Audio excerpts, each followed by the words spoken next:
Bandang alas 9 ng umaga nitong linggo, nang bumangga ang isang sports utility vehicle sa curbside ng departure area ng Ninoy Aquino International Airport Terminal 1. Sa nangyaring insidente, dalawa ang nasawi kabilang ang isang lalaki at 5 taong gulang na bata na anak ng isang overseas Filipino worker o OFW. 4 naman ang nagdamo ng sugat dahil sa pangyayari. Masakit, no? Masakit. Kausap ko yung father kanina, OFW siya, hinatid gang siya ng pamilya niya kasama yung anak niya. Tapos ito yung nangyari. Ayon kay Transportation Secretary Vince Tison, nakita nito na nasa drop-off side ang naturang SUV dahil may hinatid itong pasahero. So right now, initially, mukha namang hindi pumunta dito yung driver para managasa. No? Hindi intentional dahil nga nakita natin na meron talaga siyang hinatid na pasahero dito. Dito siya uminto. Dito.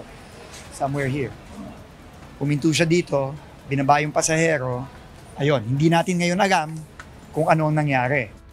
Naglabas na ng 90 days preventive suspension ang Land Transportation Office sa lisensya ng driver ng SUV.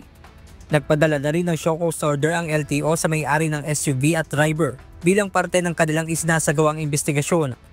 Nagpaabot naman ng pakikiramay ang DOTR sa pamilya ng mga namatayan. Sa ngayon ay nasa kustodiya na ng Philippine National Police ang driver ng SUV, habang magpapatuloy ang masusing investigasyon sa nangyaring insidente.